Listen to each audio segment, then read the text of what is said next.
What up, FishTankTV.com, YouTube subscribers? Keith coming at you. Gonna do another beta bowl because I'm just hooked on these little bowls. I got this at TJ Maxx, $6.99. They got some good bowls there for decent prices. This is, I'm gonna estimate it's about 2 gallons. So here's what I'm gonna do. I actually swapped fixtures. I put this much brighter 24-watt CFL fixture on my beta tank just to get a lot more light on the all the plants and such in there, and I'm gonna put the LED one over this. So what I'm gonna do is, I got this little piece of plexiglass measured out.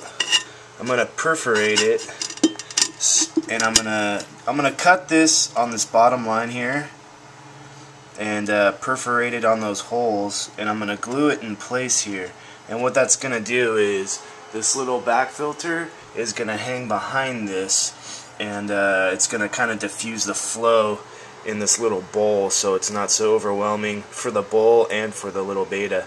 And I'm also gonna be using, I'm gonna have this slightly raised here, and I have this other piece of plexiglass that I'm gonna construct actually a flush lid that it'll sit up against this, and I'm gonna perforate this probably a little bit just for a tad of ventilation.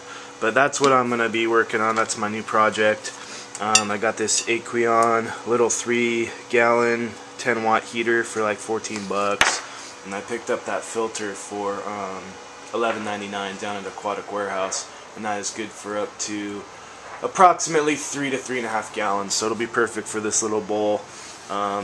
They were cheap, so you know what, next time I'm down there I'll probably grab 2 or 3 of them just to have them on hand for these little projects, and some little small tanks. They're pretty cool little filters. But anyway, so I'm gonna do a progression video on my 2-gallon beta bowl.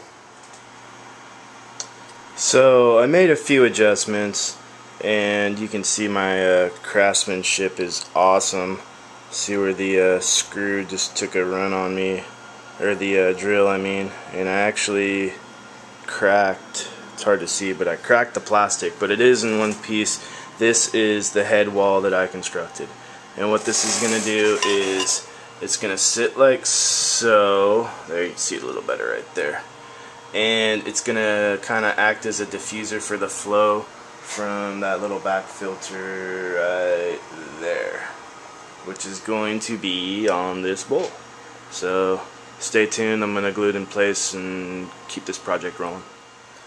So I got the head wall fabricated and silicone in place. It's still setting up, or you know, finalizing, but the silicone is set up. I have to still do the back side.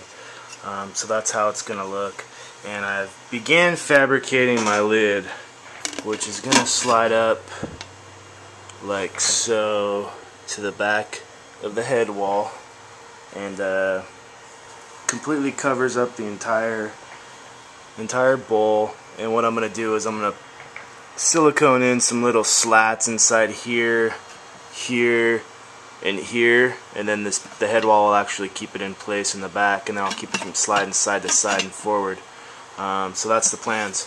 So I'm going to continue to fab on this, and we'll just keep making little videos. So the next phase of the build has been complete. I have installed my head wall, siliconed in place, got the perforations going here, kind of like a built-in diffuser, and I've built my lid. I cut it out to be just a tiny bit bigger to fit on top, and then I siliconed on the underside these little slats in place so so it won't move around. So I think that's pretty slick for this little bowl. And just wanted to show the Fluval Stratum. I've been rinsing it.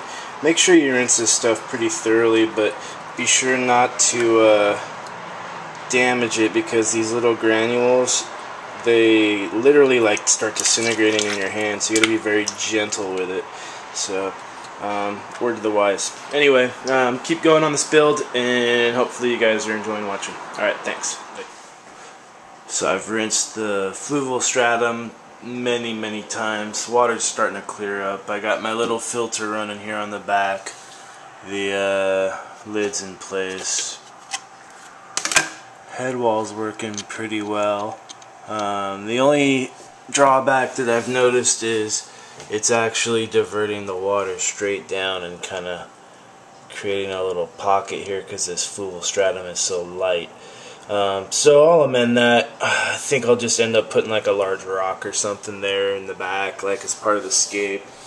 So that's what's up. We're gonna keep the build going, and this is my, I guess I'll call it a 2-gallon Betta bowl build. Peace. So I got the substrate cleaned up, water in, filter running, little heaters in, obviously the Betta's in. This is a shorter fin Betta, it's a dragon scale. Decided to name him Samson for personal reasons.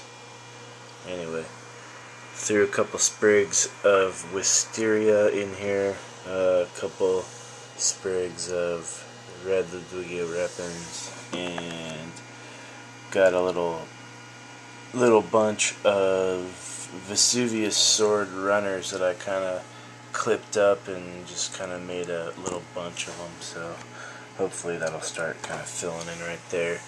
And there's just some Java fern in here right now. I was having a little issues with the downflow from the filter kind of kicking up the substrate, so I chose to put this larger rock here, and it's kind of going to work around that. This is kind of a first run, but I think it's kind of a cool little bowl that I'm setting up here. So gonna work more on the scape tomorrow, but this is where I'm at. Peace. What up, FishTankTV.com? It's your boy Keith coming at you. The final installment, for now at least, of my 2-gallon or maybe 1.5-gallon Betta bowl build. The lid's still drying, the little slats, but this is what I came up with. Got some Vesuvius sword in the corner. Got what's left of the Crypt the Anubias Congensis that I got from Matt.